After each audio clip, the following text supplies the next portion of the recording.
Okay, so we get some questions in the past papers on set theory.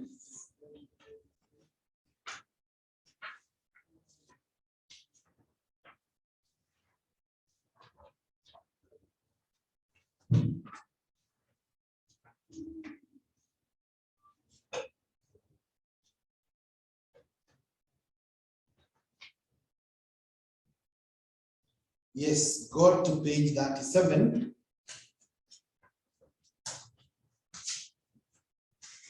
Page 37 of our past papers. You will find a question that was tested in November 2015 as question 1B. Question that was tested then. So I want you to read through that question on your own. Read through your own. Let's solve together.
So you should be through with reading. This is A, B, C, D, E, F, G, H. The question is testing 3 items. The first one is what?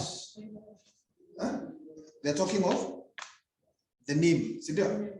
There is the issue of the name here. Then there is the issue of the packaging,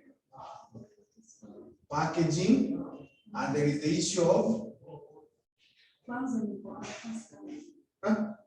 first one is brand name and particular.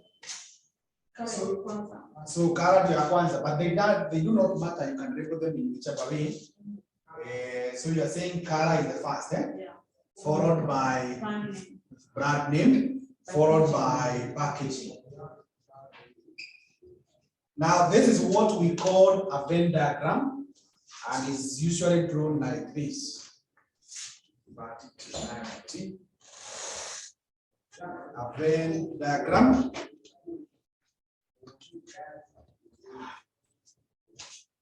Venn diagram. So just draw. So we are saying this is Venn diagram. Venn diagram. We are told those questionnaires were given to 200 people. Sindio? Yeah. So draw something like that. Then here A, B, C, D, E, F, G, H.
Very fast, very fast.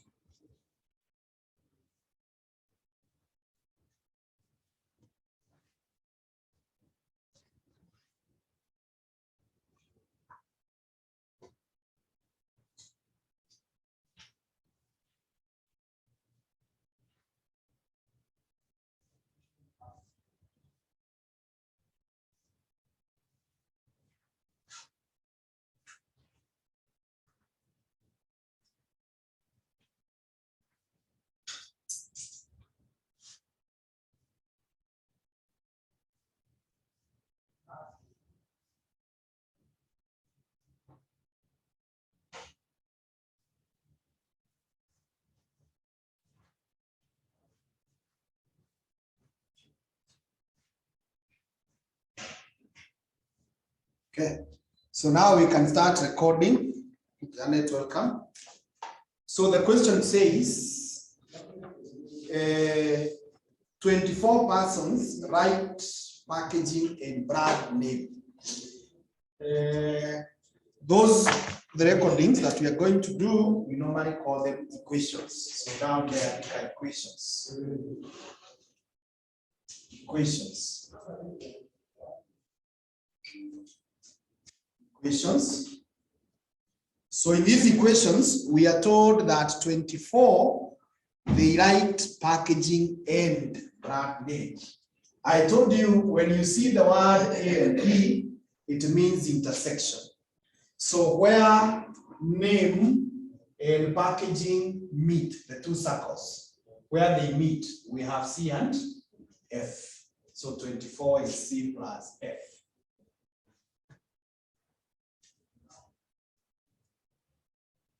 C plus F. The next tunaambiwa 77 they liked brand name or color but did not like packaging.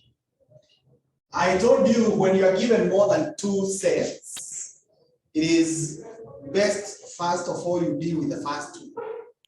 Then using the result of the first two, you bring the that one. So taking the first two, we are told brand name or color. Now we say the word on. We say the word on captures everyone. Those sets. So we want color and the name. So kila mtu mwenye ako ndani ya hizo circles. Tunaona wote. So that means the only ones who are not inside those two circles is only E and H. So tunataka hao wengine. But now there is a third one. The third one says those ones must not be within package. So when you are ndani ya package, tutoe. So we are now left with A, B, G.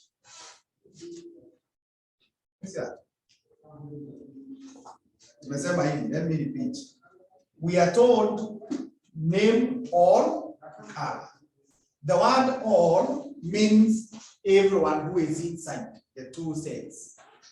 So everyone who is inside the circle ya color na circle ya name. Na how ni A, B, C, D, F, G. Those are the first two. But now the third one we are told, but not packaging. We say not means you subtract. You remove them. So anyone who is touched by packaging, we keep them out. That is D to be out, C to be out, F to be out. So from our initial group, we are left with A, B, G. So 77 is equal to A plus B plus G. Tuende kwa huyo mwingine. 40, they liked color only. So those are the fellows who are only in color. They don't touch anything else. So look at the circle ya color. You can see circle ya color, it has 4. It has A, B, C, D. But D, C, and B, they are also touching other things. So the only one who does not touch anything else is just A.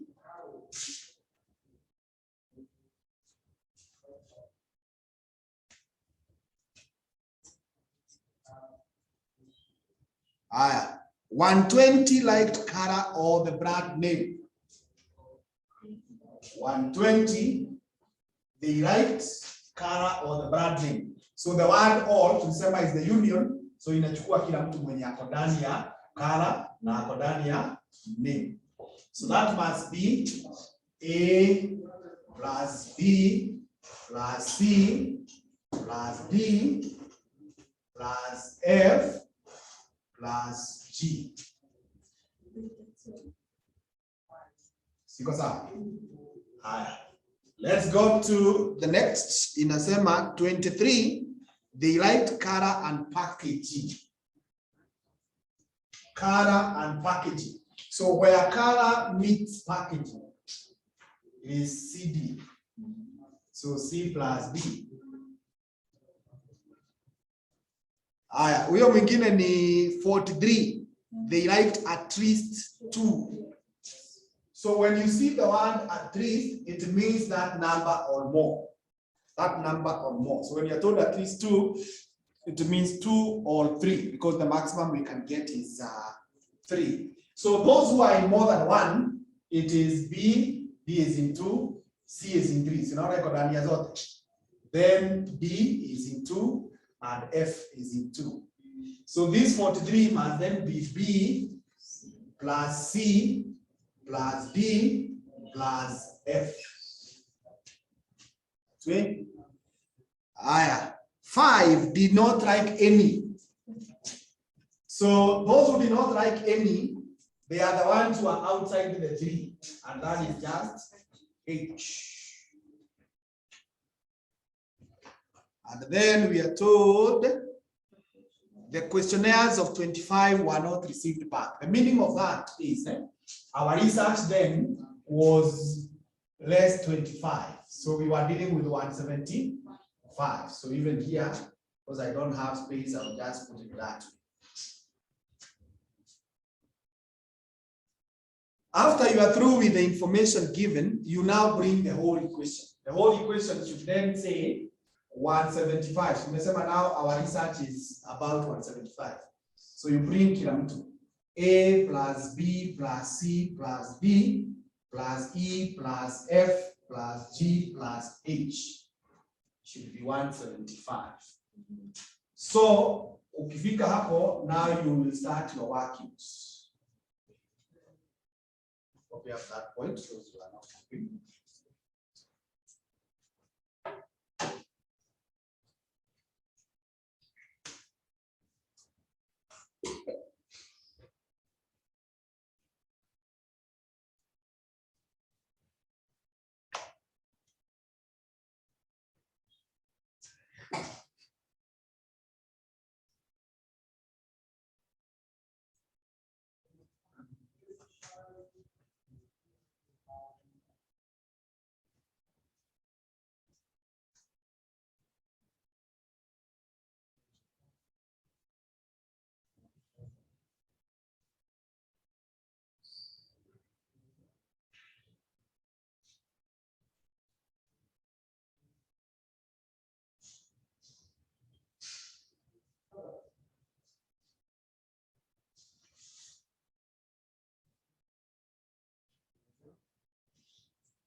Ukishamaliza record your equations, the next thing you do is to check whether in your equations you have managed to get a single value. Have we managed any? Is there a single value? As in a letter that we already know its number. Yes, good. We have this A. You mark it that way, na unakipia hapa unaandika kwa solution. Anyone else? Huh? H is 1. Unakipia hapa unaandika 5. Those ones are already known.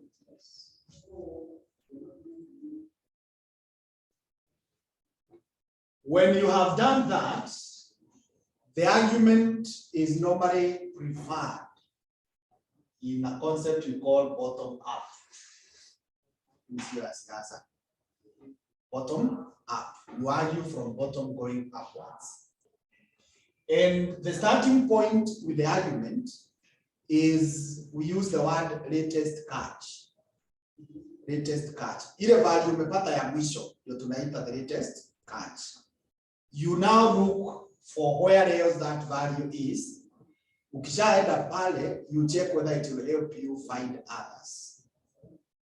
In basic statistics, we call it snowballing.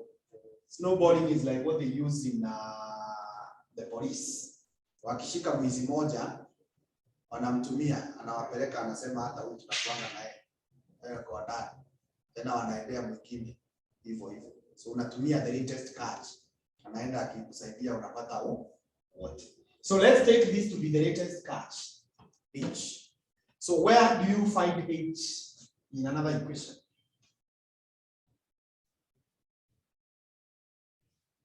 As your natural, it is there. So do like this. That means it is known. Do that way. So if it is known, it is together with all these others. So we ask ourselves, all those others, who else is known? We know, now ukichukua hii ya 120. It is only E who is missing. Why is good? You see that? So we can then come here and say A, B, C, D hapo inajulikana, even E, F, G. So we are now just left with one that is unknown, E. And if it is E, then we will say 175 minus E yote. E yote tumesema ni 120. Minus 8 tumesema ni what? 5. So write and give me the answer.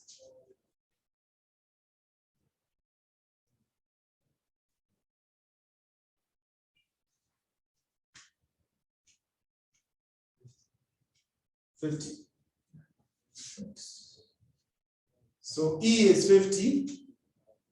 Ukishajua unakimbia unaandika hapa kwa solution 50. And the equation that has helped you, you mark it out that way.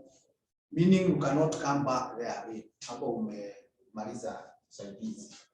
Now our latest catch is E. So where else can you find E in those equations? The equations that you have not marked. Na mahali unaona E? No, it can't help. But we also had gotten A, which we had not used. So we now take A to be our latest catch. So can you find A elsewhere? Eh? We can find it where? Iko hapa na iko hapa, eh? So if you were to come here, where we have A, it is known. It is together with BG. But you see BG are not known. So that can't help us there. Where else? It is here. There, it is together with Kina BCD. And this BCD, you have 43. So now you score yote hii yote hii. Hapo. So it then will help us get G. So that now we come and say that G will be 120 minus A, which is 40, minus E squared, which is 43.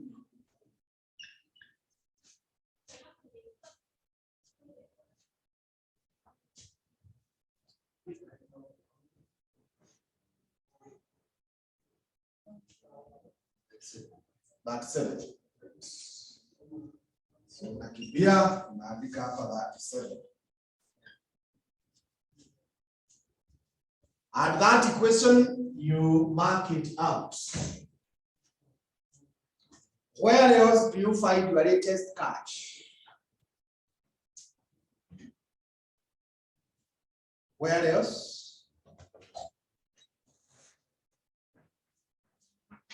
Latest catch in G.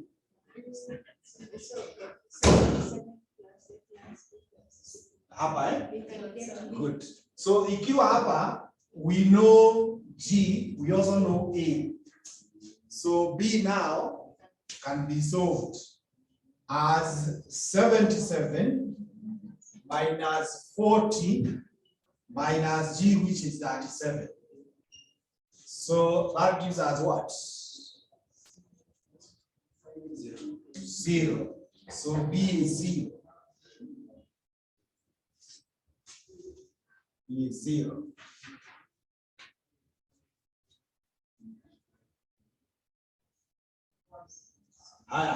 This equation has helped us. Where else do we find our latest catch, which is B? Hapa kwa 43, sindio? Yeah, tukikuja hapa kwa 43, we already know CD. CD ndio hii. We do not know F. We know B. but we know B. So that will help us know F. Whereby we will say it is 43 minus 0 minus CD, which is 23. That gives us 20. So our F is 20. Our F is 20.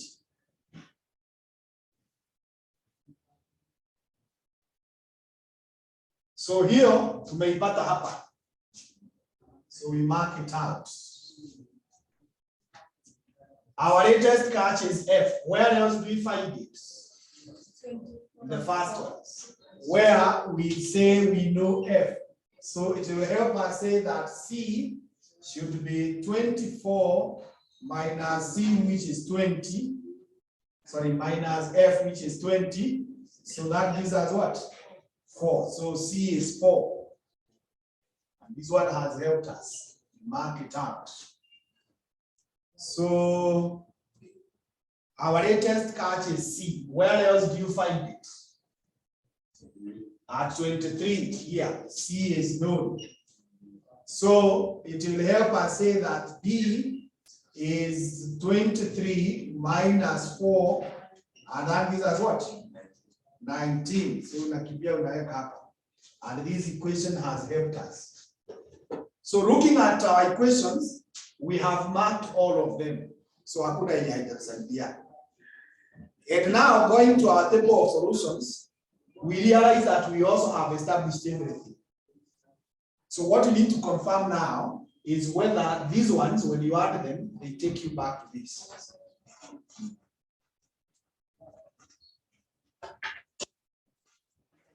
That you want to add, take you back.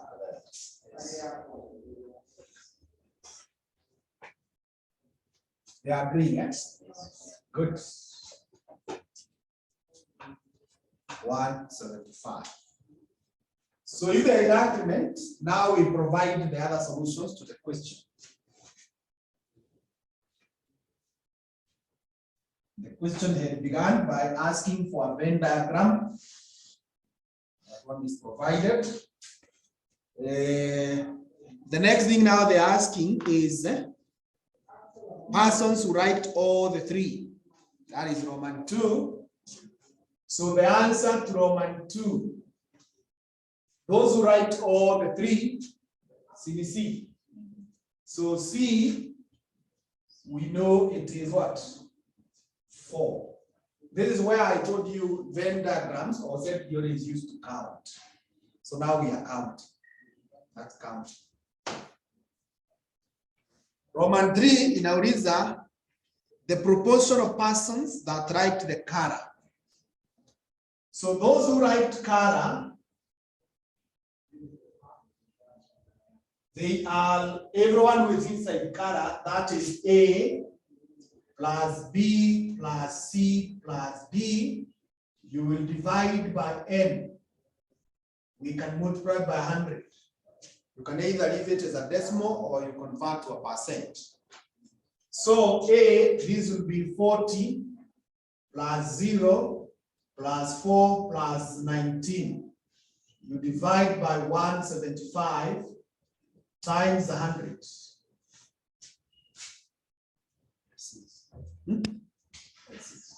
96%.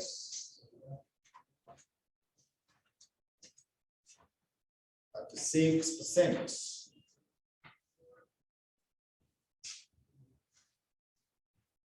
Those are the ones who liked color. Then those who liked brand name, that must be B plus C plus F plus G. You divide by N times 100.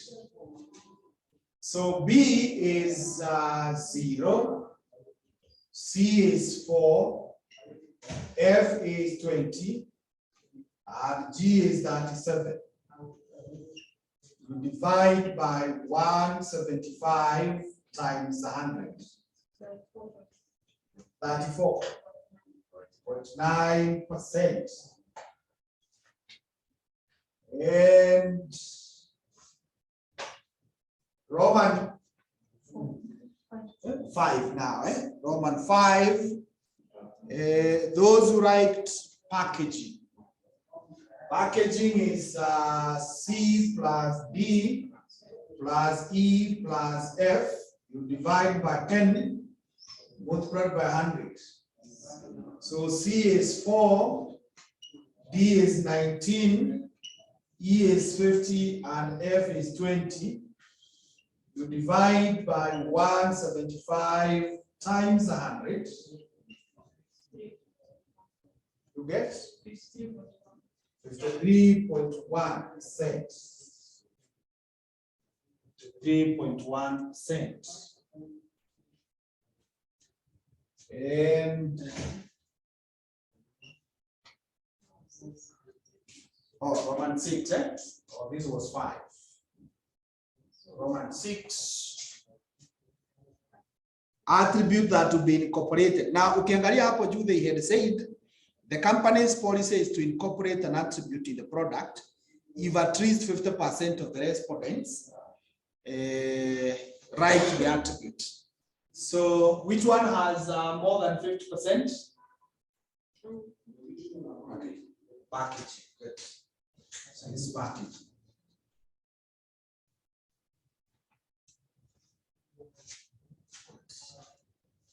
So that is how you solve it. Question.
Do you think that is true, that how you package yourself is more important than your skin color or your name?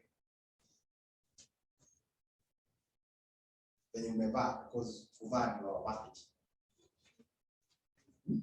Is it more important? Yes. Yes, good. It's very important how you package yourself.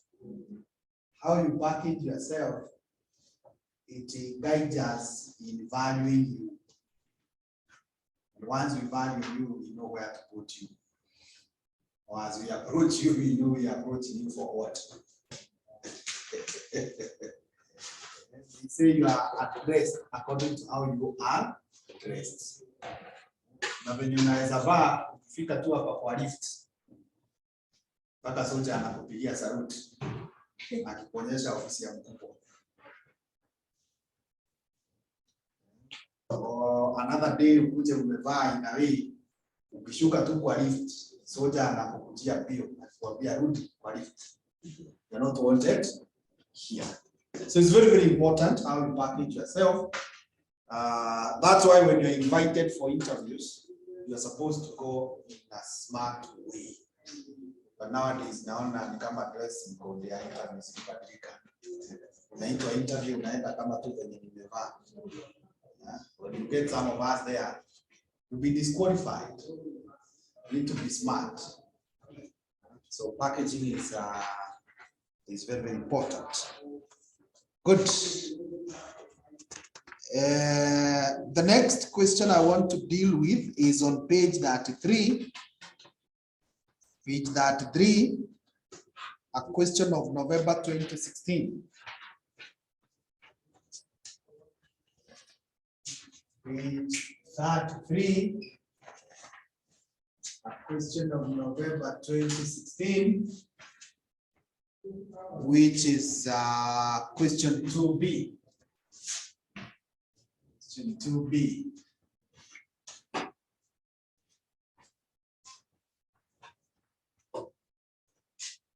We can ask Samson to read for us.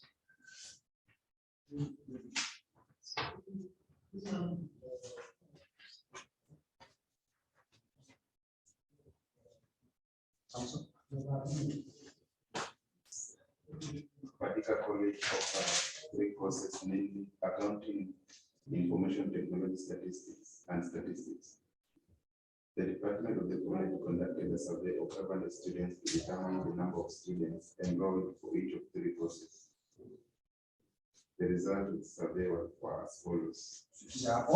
Thank you. Good. So, how many courses were considered? 3 courses. And first of all, how many students? How many students were interviewed? So that means when we be drawing our Venn diagram, our N will be 500. The first course in accounting. Then the second one, IT. The next one in statistics or stats. Let me use word stats. Good. So draw that kind of Venn diagram, and please note, these things have no formula. Scram that every time lazima upange hivi. Bora wewe umelipo. Bora wewe umelipo, but for now that we are doing it together, utaipanga venye nimepanga. But hata ukiita whatever, the answer will still be the same. Look here. If this one, I'm calling it G, na wewe umeita A. My answer for G is your answer for A. Yeah. So you can spare that and add to cram other things.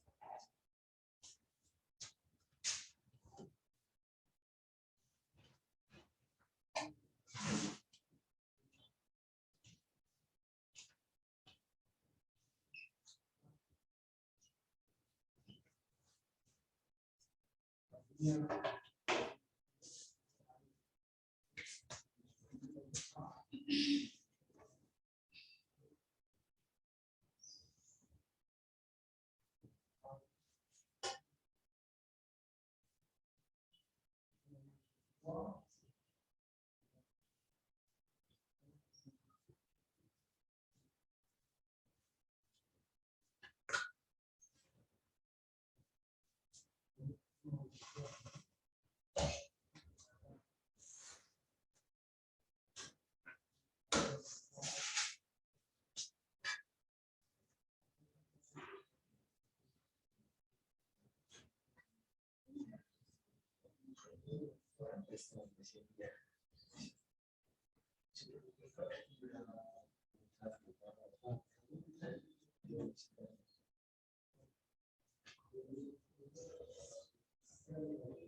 Umemaliza kuchora, eh? Now we can have the equations.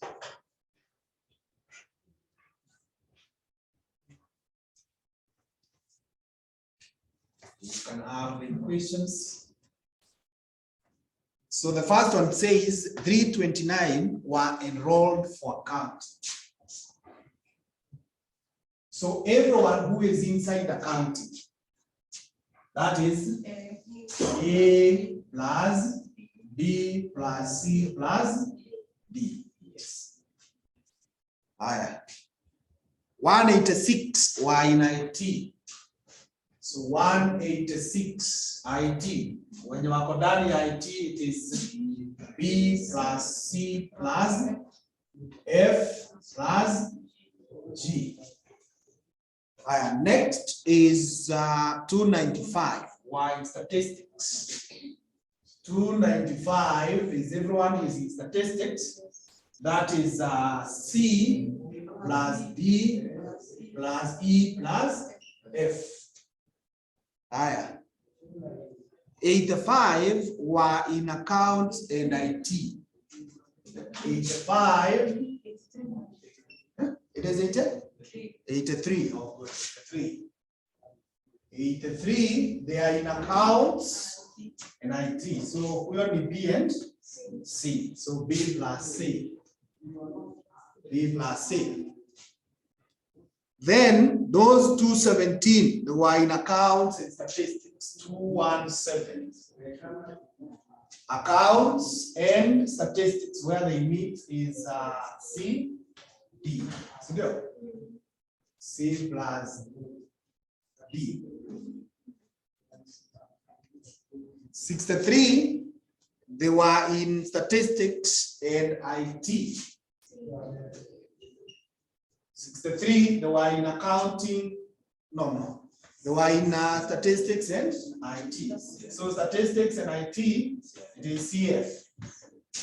C plus F. So that is all. Once you are through with that, you bring the whole equation. The whole equation is 500 is equals to A plus B plus C plus D plus E plus F plus G plus H. So that from there now you get ready for the workings.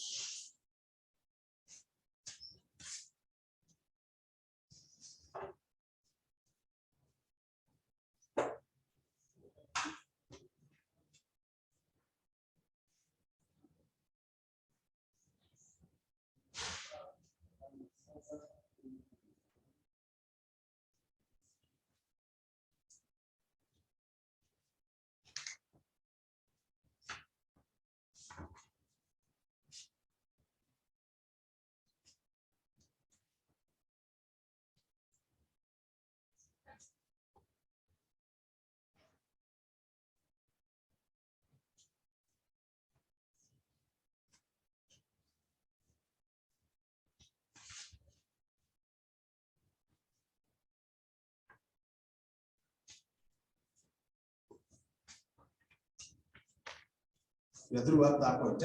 So ukifika hapo nikasema you check whether there is a single value that we have been able to get in the equations. Do you have? No. If you don't have, If you don't have, you check whether literature will help you. Literature are the wordings. You check whether the words can help you get a number, whether the letters can take you to a number. And this is how it's done. The question says that Faidika College offers 3 courses. The department of the college conducted a survey on 500 students. So you get it from there. The survey was about who? Students. So who is a student? Who is a student? You don't know yourself. Someone who is learning or someone who is enrolled for a course. Not anyone who is just in the school. Like now myself, I'm in the school, but I'm not a student. So mimi niko kwa hii school ya kina H. Because I'm within the school, but I'm not a student. So if the study was about students, then we did not inquire anyone who is not a student. It then means that H must be 0. And we say these are non-students.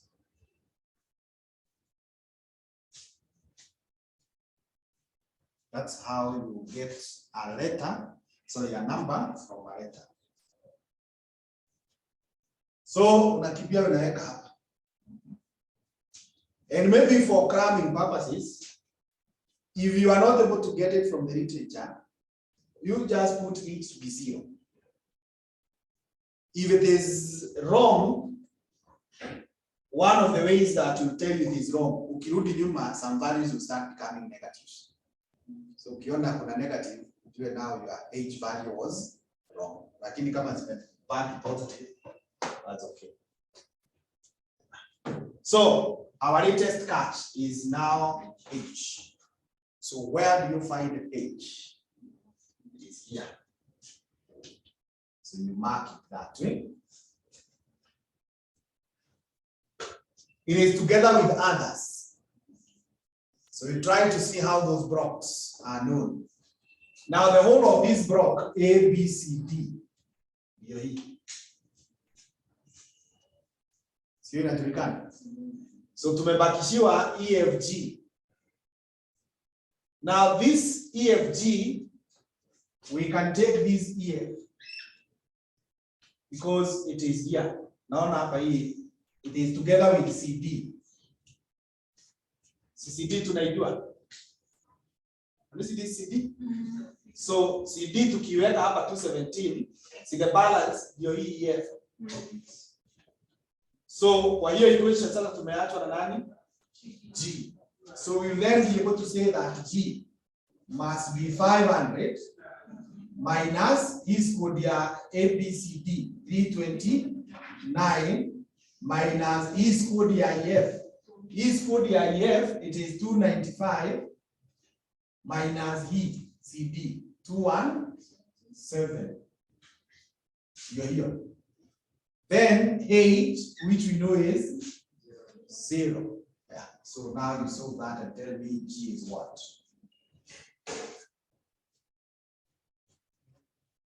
Hmm? 93.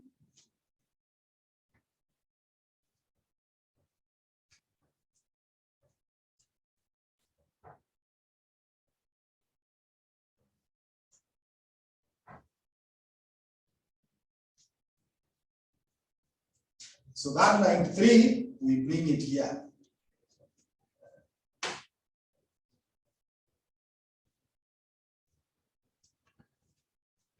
So hii equation ndio imetusaidia. So we mark it out that way. And now we check. Where else do we have our latest catch? How about our 96? G is there. It is together with BCF. Who do we know of those three? BC is known.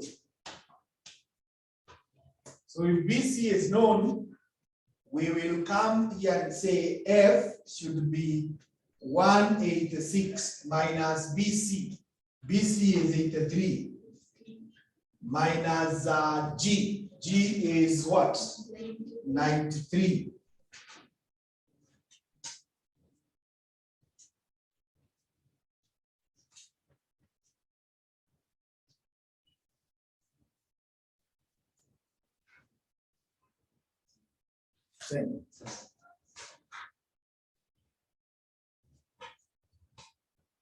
So F is 10.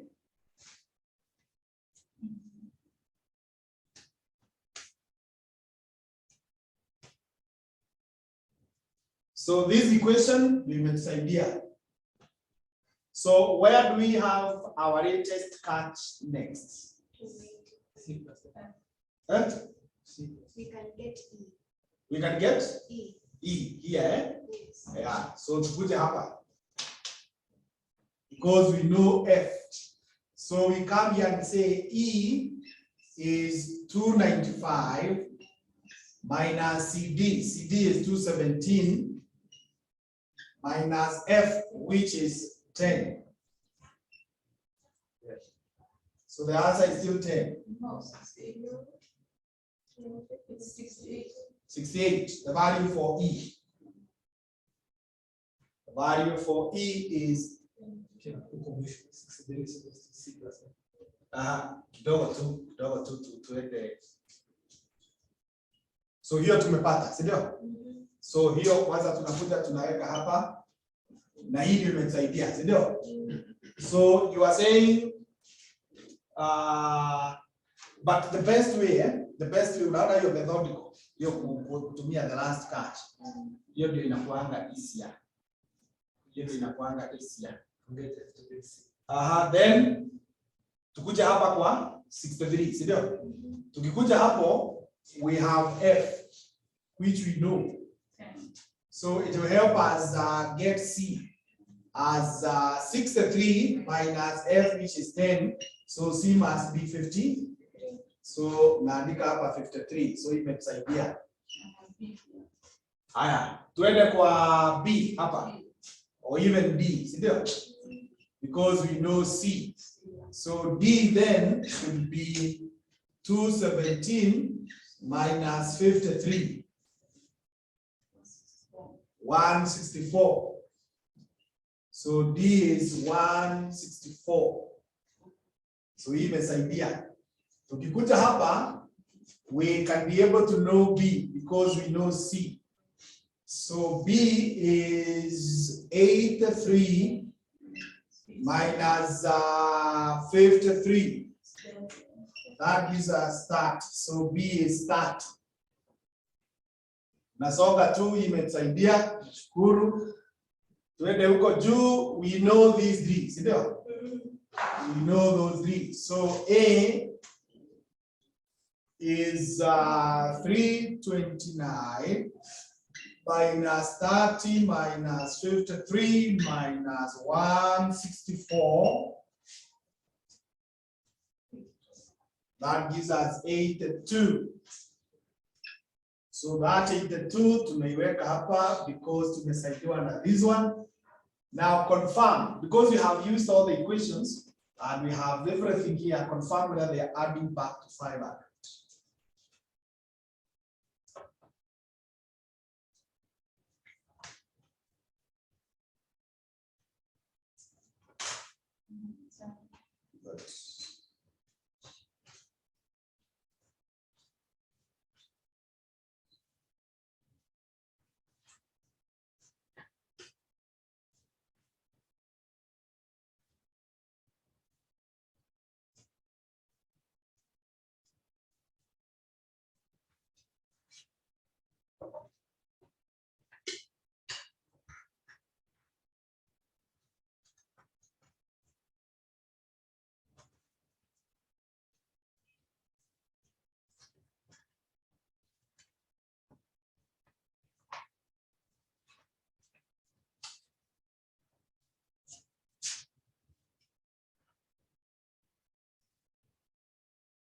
Now, we have not provided the solutions.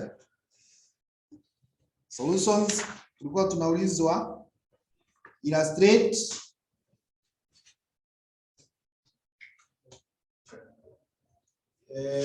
using Venn diagram. So Venn diagram is already in place.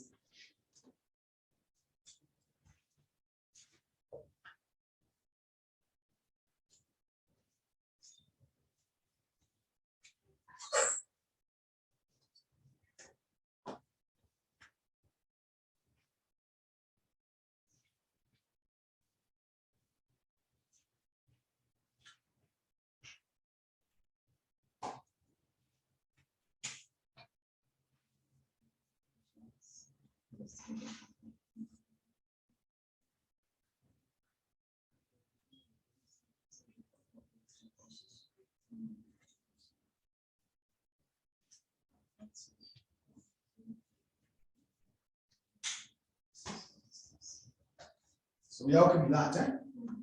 So we are now seeking to provide the solutions.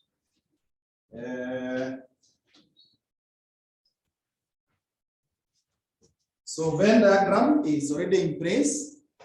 The next is the probability that a student is enrolled for all the 3 courses. Probability is the other word for the proportion. The other word for the proportion. That is what I can say for now. But it's our next area of discussion. So those who are doing all the 3, they are C. So it is C, you divide by the total. So that is 53. You divide by 500. You can leave it that way. You can choose to simplify further. You can leave it this way. You can give it in form of decimal. You can give it as a percent. Those 3 ways are acceptable.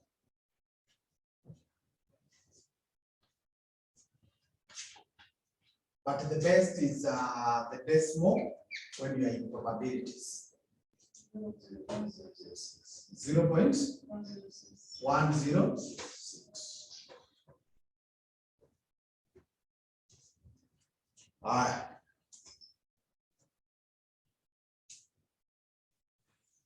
The probability that a student is enrolled for accounting or statistics, but not for IT.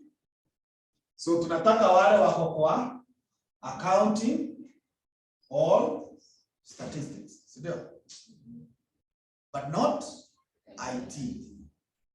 So in other words, anyone who is inside IT, tunatoa. Earlier on I said when you are given 3 sets, kwanza you deal with the first 2. So the first 2 is accounting and statistics. So we want A, B, C, D, E, F. How do you work on that? Yeah, accounting now, statistics. But not means we subtract. So anyone who is in IT tutoe B, tutoe C, tutoe F. So tunaachiwa A, B, E. So that is A plus B plus E. You divide by N. So this is 82 plus 164 plus 68. You divide by 500.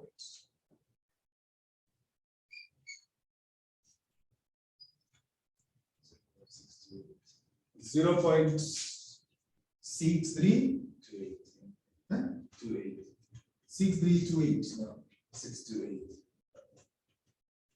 0.628. 628. Yeah. Siko sawa hiyo. 628.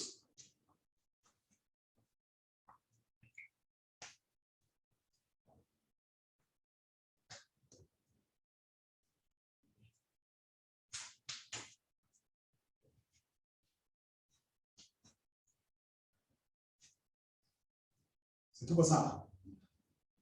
Now that sawa can be confirmed by you solving this one. That is on page 28. It is a December 20.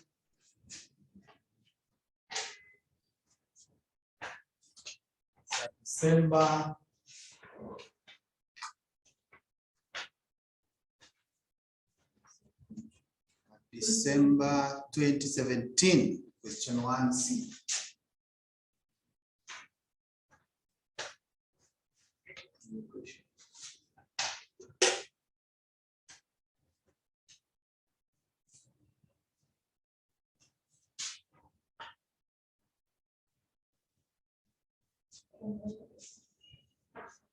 So for uniformity purposes, this one you will call it facts.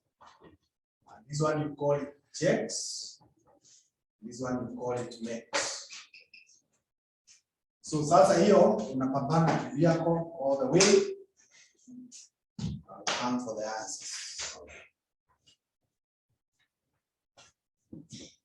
So you discuss kwamba the solution is most likely next.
No.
June.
What do you do?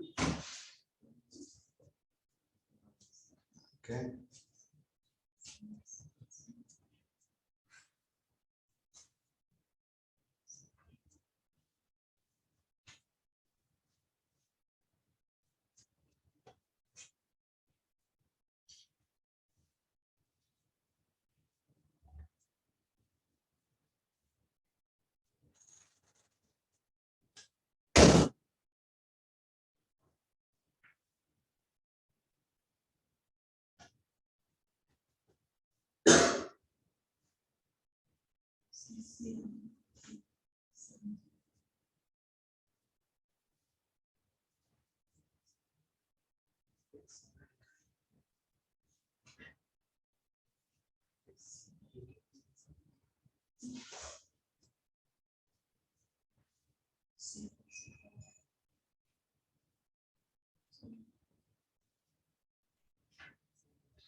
I hope it's the same question and answer.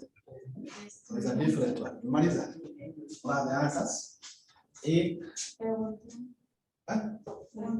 110.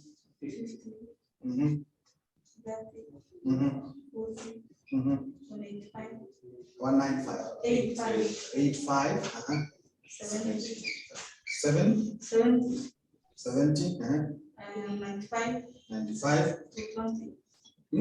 220. Yeah. Total opening 800. Good. Those online, are we in agreement? Brian, make sure you mute yourself unless you're talking to me.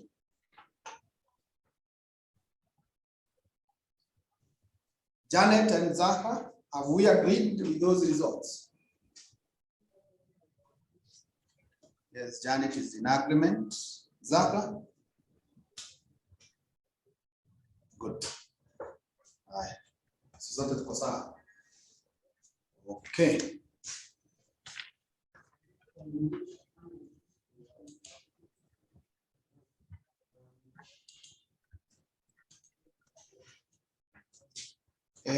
Now on your own, you can get others. Among them is this one that is on page 23.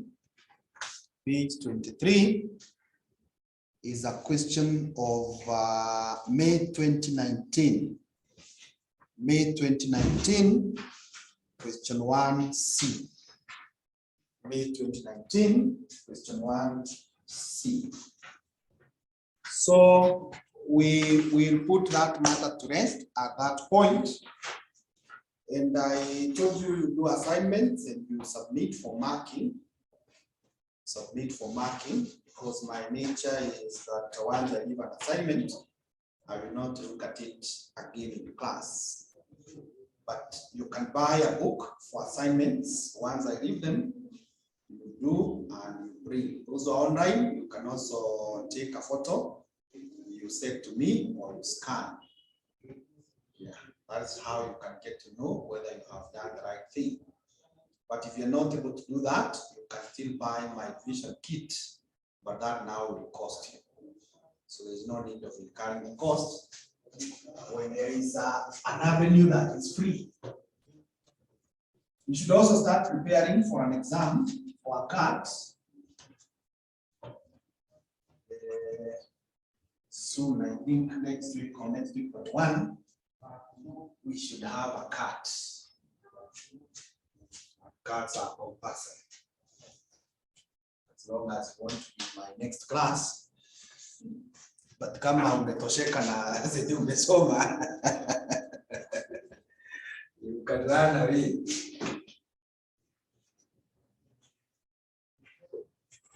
Now, the next thing that we need to discuss is called probability theory.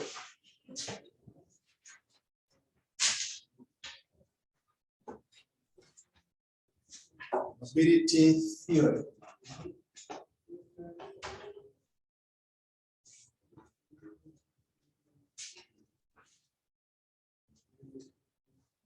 So what I will do, I will give you the notes, but after the lesson. So I will quickly discuss. I wanted to give you the hard copies, but I realized our machine has an issue. So maybe before long, it will be done. Good. So I will just quickly discuss, then after you get the notes, we shall proceed from there. By definition, probability is simply a measure of chances that something will happen or something will not happen. That's what we call probability. It's a measure of chances, a measure of likelihood that something will happen or will not happen. Now, that something is what we call, or it comes from what we call experiment. It's called, or it comes from what we call experiment. Now, an experiment is an action, is a verb, is something that you are doing. Something that you are doing. The results of that outcome are the ones that you are calling happening. Now, results, you can also call them outcomes. Now, for something to be called experiment and to qualify to be handled using probabilities, there are some basic characteristics that must be there. One, it has to have more than one possible outcomes. More than one possible outcomes. The other thing is that the exact outcome must not be known.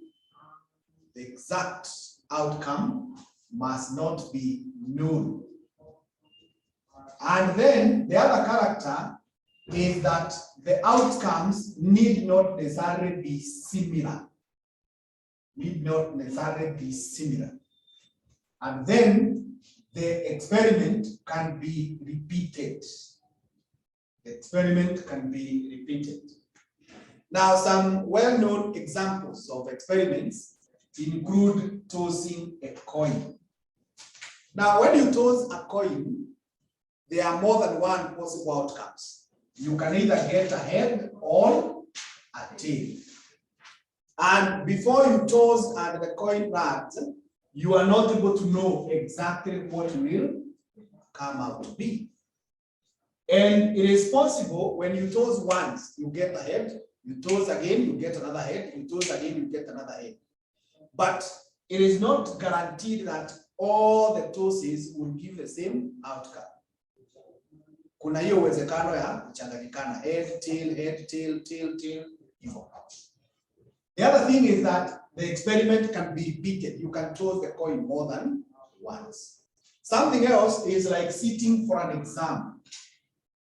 When you go to sit for an exam, that is an experiment.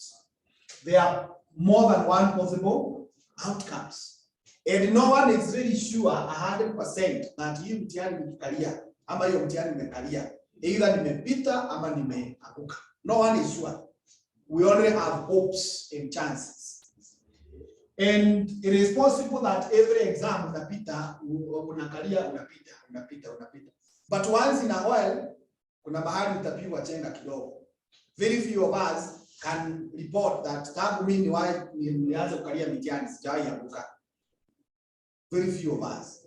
Majority of us tunapita tunaanguka. And equally, very few of us then we also report failures. Every mtihani na umewahi kalia ni kuanguka tu. Every mtihani umewahi kalia ni, again, that is also not an experiment. And the exam can also be repeated. Now, how do you get probability? Probability is simply given as the desired outcomes you divide by all the possible outcomes. This is the general formula of probability. What you desire, you divide by all what is possible. You remember the two questions we have solved up as a set theory. I think kuna swali tulisema kitu kama hii, C, those who are doing all the three, you can divide na N. So we desired those who are doing the three and all the possible ni kila mtu kwa hiyo set. That's the basic formula.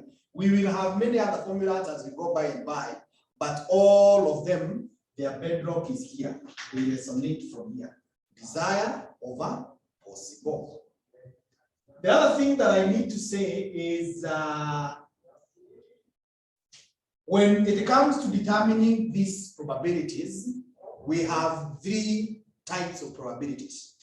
One, it is called theoretical.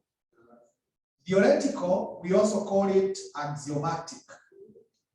Axiomatic.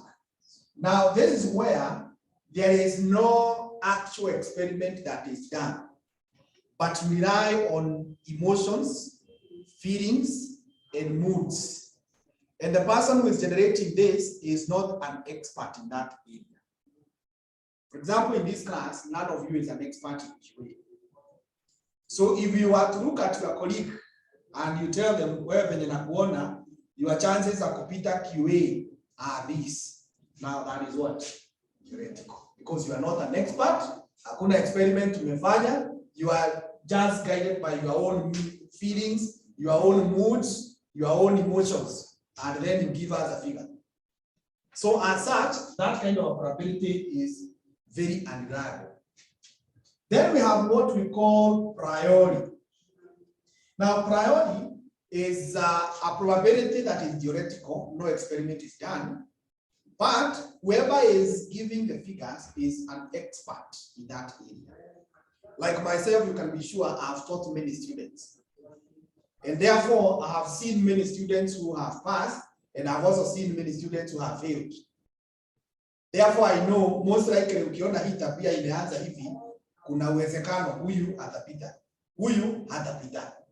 So if I were to look at you and I tell you from the look of things, chances are this way, that is now called what? Priori. It is a little bit reliable than this one. Then we have another one called empirical. Empirical, those who did chemistry, you came across empirical, the issue of moles in Form 3.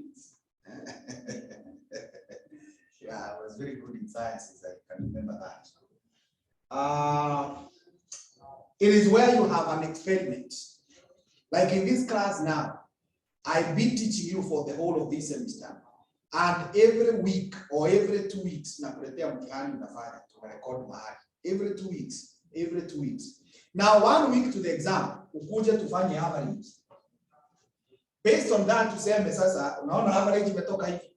Now, the probability that utapita ama hutapita iko hivi. Now, that is called what? Empirical. We have used results of actual experiment. Now, these ones, they are also broadly classified and to be known as subjective. But this one is known as what? Objective. Objective is where more than one person can agree. Because if you have been sitting for these papers and we do the average, even yourself, you can agree. Yeah. But subjective is where it is only you who can agree with what you are saying. Later on, we'll be talking of refuting being on the eye of the beholder. However, I'm not in any way saying that this is very accurate. there are people we have seen whose all indicators were they will pass, but they fail. We have also seen people whose all indicators were they cannot pass, and they pass. So don't take this as the last one. Unaona kama hii mambo ya opinion polls imeanza kufanya. Some people will be disappointed because those opinion polls are not 100% what? Correct. We have seen in the past opinion polls that have come to be. Mwenye alisemekana atapita, kweli anapita. Na vile vile tumeona zingine that have not come to be. Mwenye alisemekana hatapita, anapita. Ama mwenye tuliambiwa ndiye number 1, anakuwa number 3 na huko mwisho. So, that's the meaning. However, that does not mean that it is wrong to predict. Actually, in management, we say it is better to have a bad plan than not to have a plan. It's better to have a bad plan than not to have a plan. The other thing now that we need to discuss are what we call types of events. These results here, we also call them events. We have 3 main events. One, they are called mutually exclusive. Now, mutually exclusive, they are events that cannot take place at the same time. The happening of one prevents the happening of the other one. For example, the issue of gender. You cannot be a boy and a girl at the same time. You cannot, or it cannot be during the day and also at night at the same time. Now, this mutually exclusive, they are described by the word all. And if you remember your set theory, then this is union of sets. And that then means it is the addition. So when we start talking about the rules of probabilities, you will hear of the addition rule, where we'll be saying A or B. It opens up as probability of A plus probability of B. I don't want to get beyond that because we will ask more as we have questions. But basically, that is what we mean by mutually exclusive. Then we have what we call independent events. Now, these are events that can happen at the same time. The happening of one has nothing to do with the happening of the other one. So they may happen, they may not happen. Now, these ones, they are described by the word and. And if you remember set theory, then this is about what? Intersection. Intersection of sets. And if it is intersection, we say that is multiplication. So when it is multiplication, we will say probability of A and B. It is the probability of A, you multiply by probability of B. Again, we shall be discussing that as we have the questions. That type of events that you get, we call them dependent. We call them dependent, or we call them conditional events. These are events that have a relationship in a way that for one to happen, the other one must have happened. Or for one to happen, the other one must not have happened. So they are conditional, they depend. Like in this class, you are listening to me here and now is dependent on your coming to my class. So you are listening to me because you came. So they are conditional. If you did not attend my lesson, you will not be listening to me. Now, they are usually described using the word given. And given is written like that in the symbols. Use like a small stroke. Like when I tell you probability of A given B. Probability of A given B. It means I'm looking for probability of A given that B has already happened. Has already happened. We solve it using a rule we call Bayesian rule. We'll be using it in a while on the next lesson. Now, this Bayesian is more used to do something we call revision of probabilities, to revise probabilities.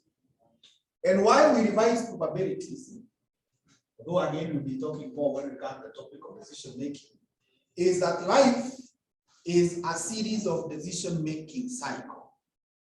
Every day, every moment in your life, you are making decisions. Even right now, as we speak, you are making a decision whether to continue listening to me or to walk out. It's a decision you are making. Now, when you are making decision is simply a choice of one option from another option. Like you are coming to this class today was a decision. Because coming to this class was not the only thing available to you. You could have continued sleeping, you could have woken up and come to town to Oita, or go to job, or do whatever else. There were many other options available, which you had the ability to do.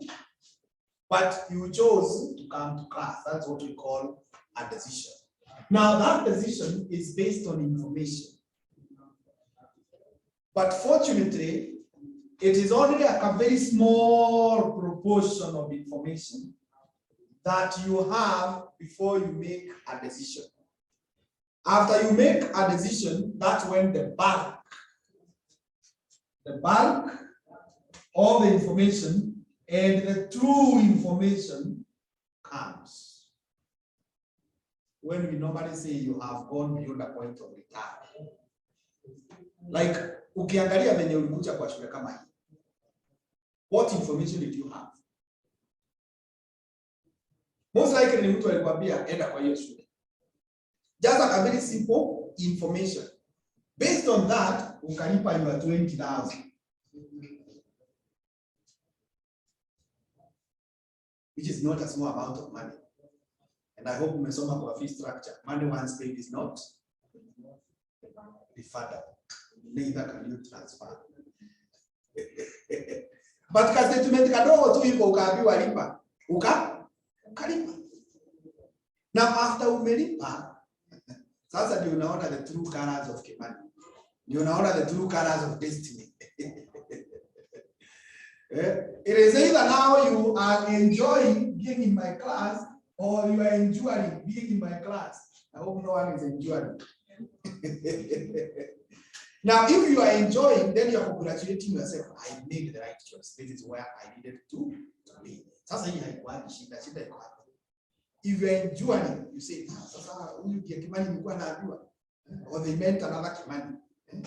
Is this the fellow who will teach me? Will I pass? And I have already paid my full money, and they cannot refund me. Sasa kuna hiyo bitterness. Now you have to vumilia being in my class until the semester ends, because kama hutaki hivyo, then take another 20,000 go and pay elsewhere. So now inakuwa ngumu. Yes. So at that point, as you go through that, is the time you say, I wish I knew. Ukisikia mtu alikwambia I wish I knew, they are telling you kuna decision wa make. Na after to make your decision, ile information wamepata. Kama wangalikuwa na hiyo information earlier, they would have made a different decision. So now they have a new set. So the old set is called prior, and the new set is called posterior. It's called posterior. So Bayesian helps us to revise this or to change from prior to posterior. And this is the order of life. If you are married, then you know what I'm saying. If you are not, soon you'll be knowing.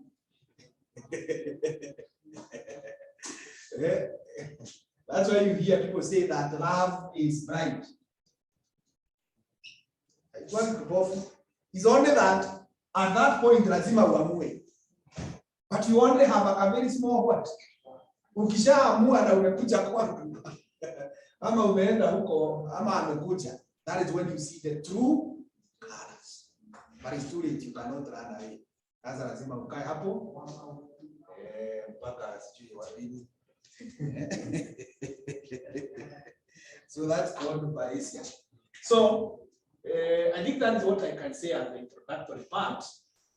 The other thing that we will need to talk about, the rules of probabilities, and I've already mentioned the three of them: the Bayesian, the multiplication, and the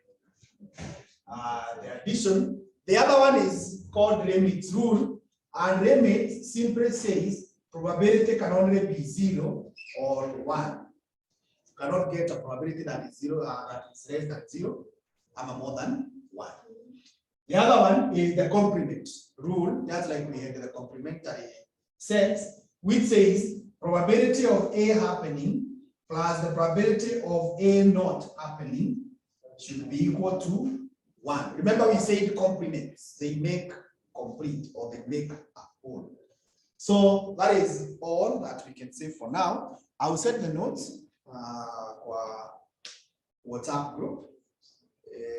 Maybe by tomorrow you get the hard copy, those who come physical. Thank you. So we call it another report.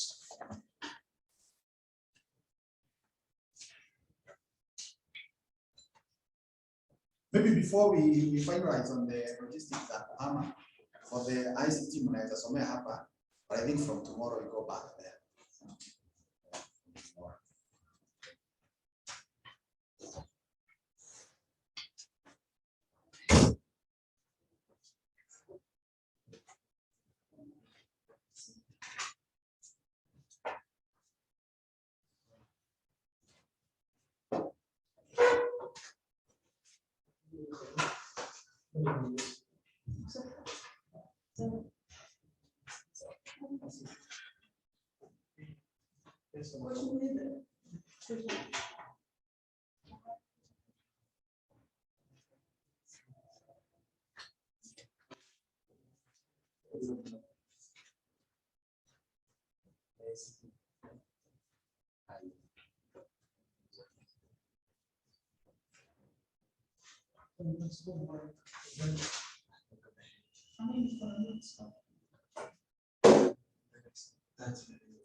Yeah, first lesson.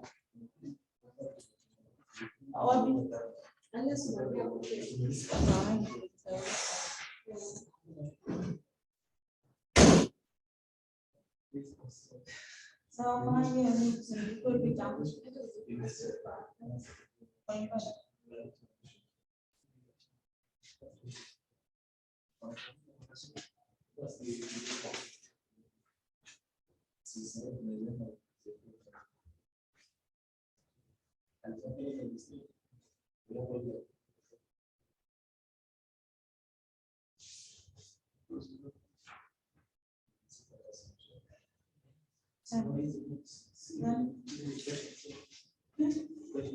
Vieni, basta, soluzione para. Vieni, basta.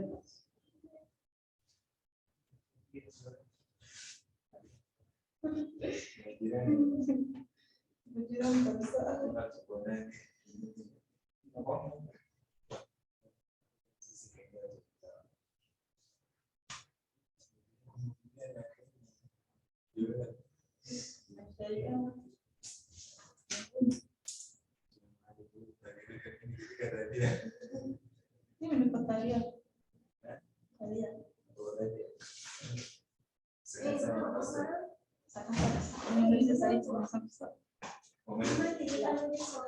Almost.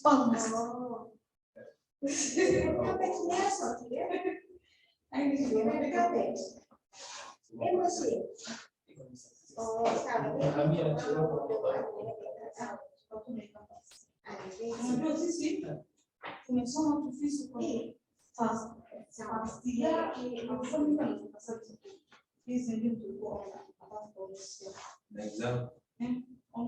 Dari fasilitas mereka yang diskon, katanya, menurutku ada fasilitas some online some diskon.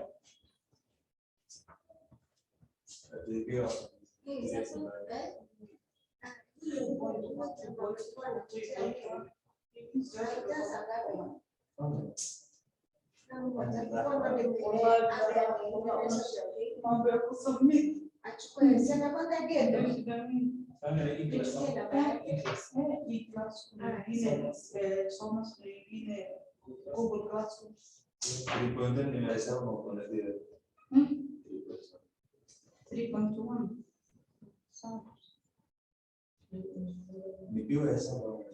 Sì, but like no, there's a lot of things with this meaning calculation.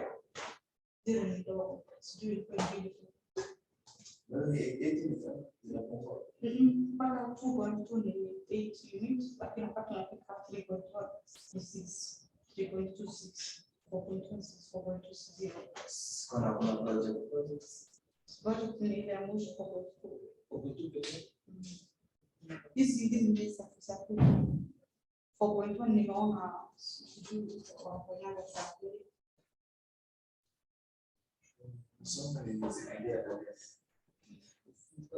lakini unajua you will pass when it comes to physical or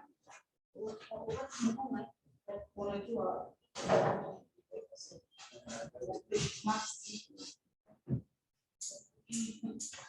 example set to more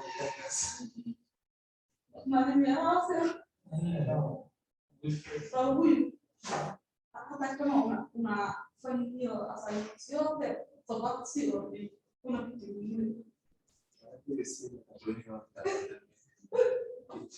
amana kitu ngumu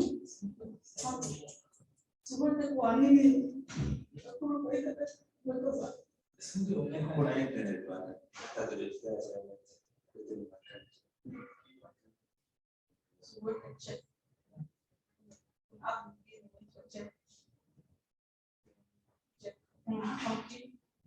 we want those you have my post after an hour in the class. Yeah, come on, assignment in terms of the sheet.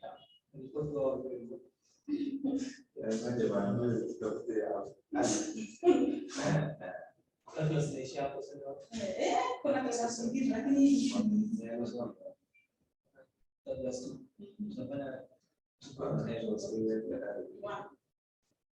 no, 2.2.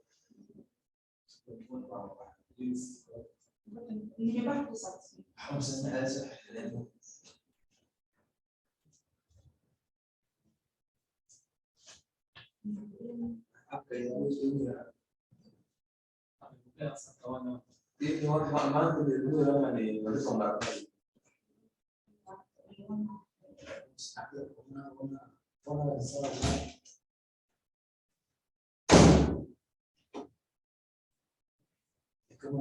unafanya unatunza inside unafanya hivi ama communication economy integration computer scaffold transform we bado sijapata aspects nimepata hizi mada aspects but sasa hivi I'm suffering now. Wewe mwalimu anajua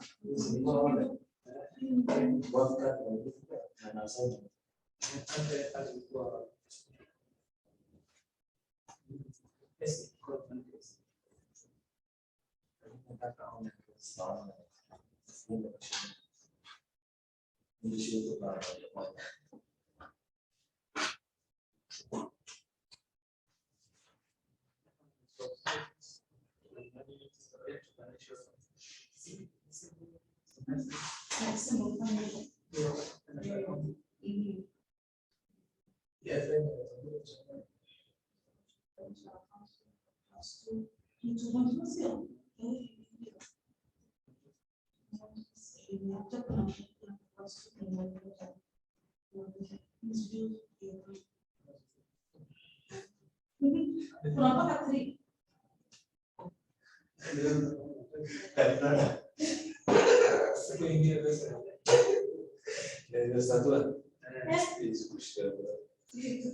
lakini unasema hivi mambo ya mimi mwako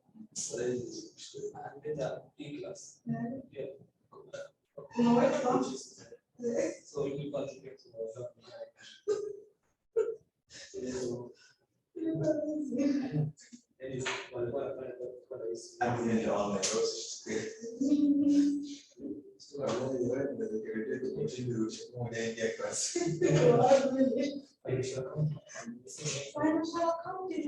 lakini huyu mwalimu hata siku moja kulipa na pia sijui mambo ya wale nimefanya online.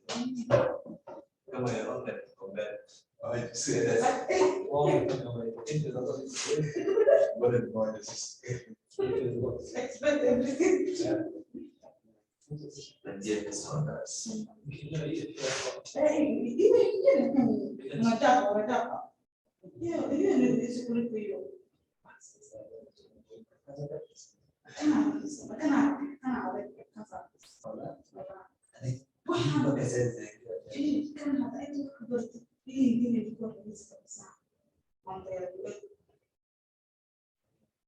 One downside.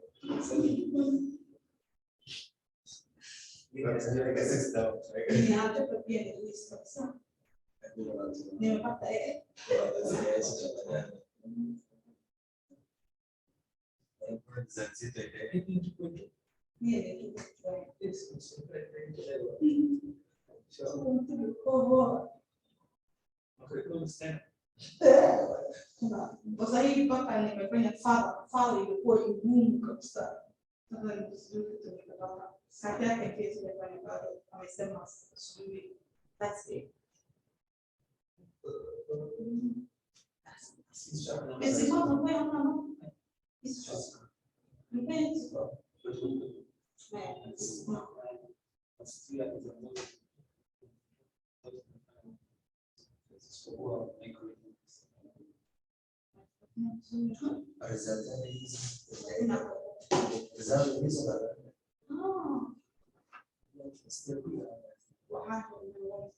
Hata sahihi sitapata kitu na ndio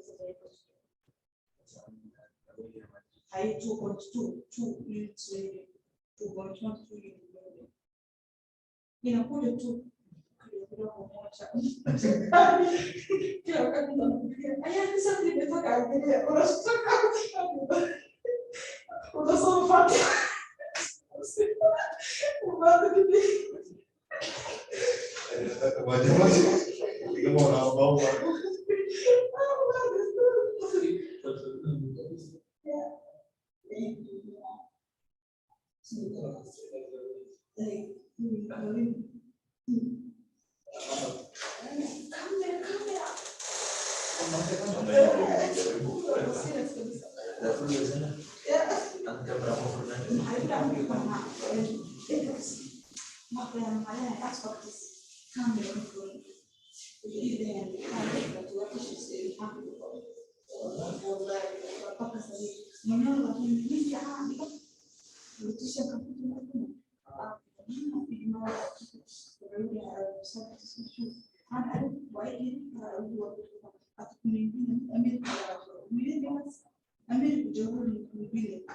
anafundisha aspects hapa Amerika. Esiende, maya.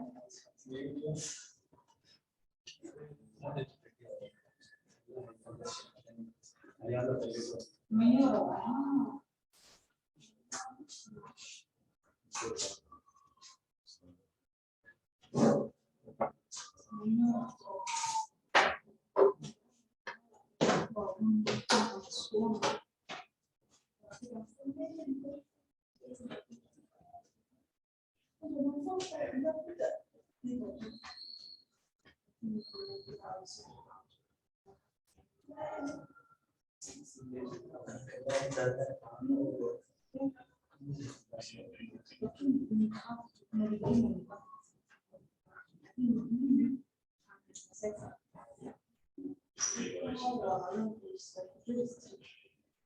Utatumia namba yake.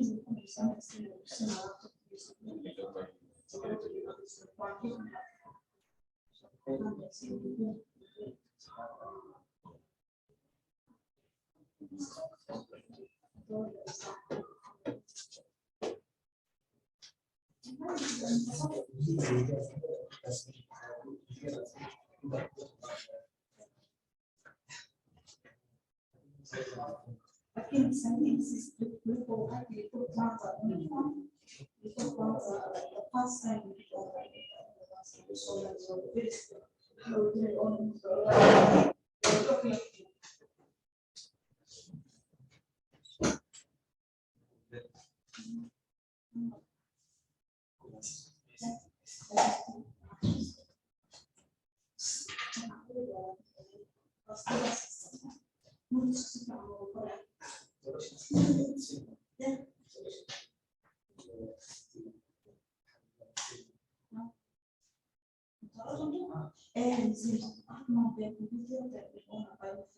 it's almost the same.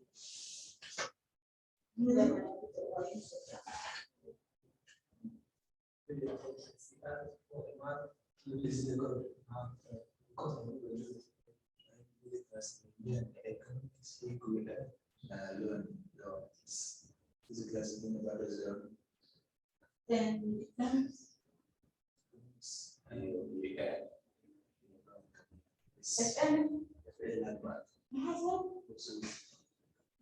it?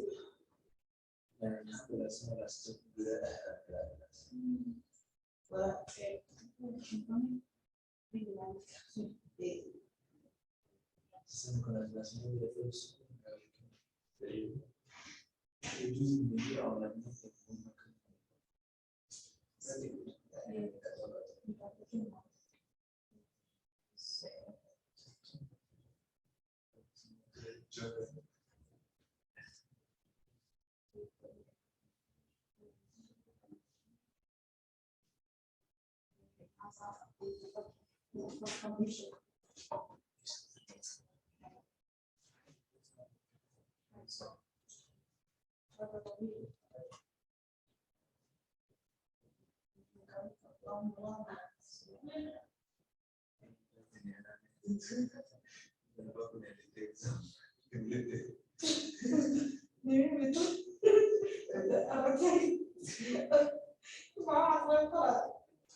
أنا كان له لكن حسب financial accounting communication تعودين communication يدور وقت هنا مو أخص last minute أصلاً لازم like you should have a communication from the school the ones of the civil police.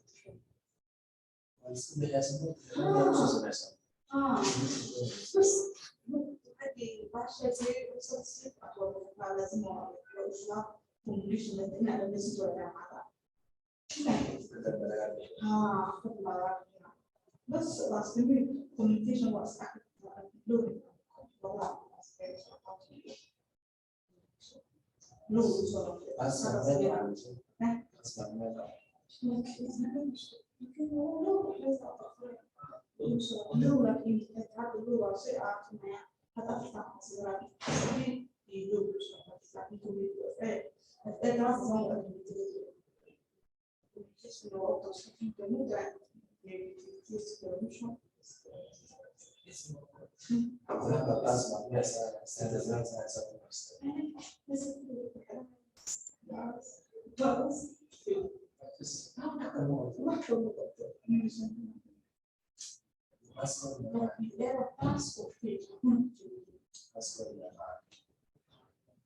You don't know if it depends up to the performance. Come up with a strong was not good.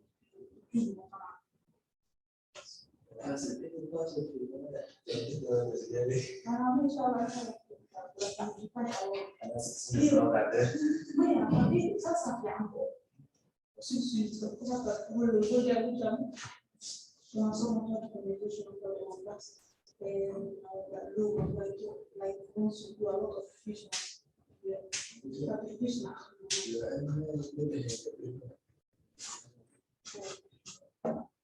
Or cover.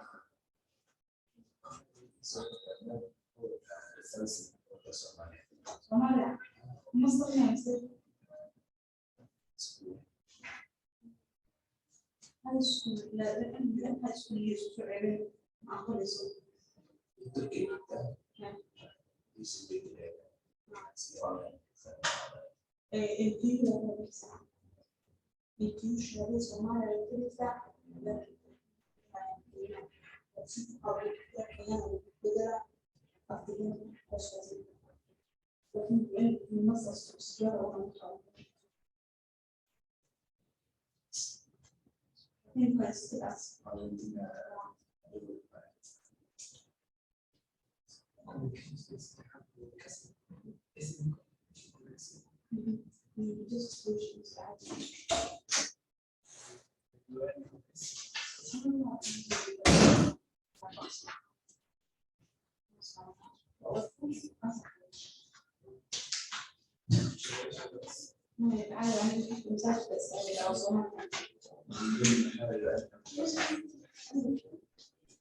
Like you do everything at the same time you could listen to each other.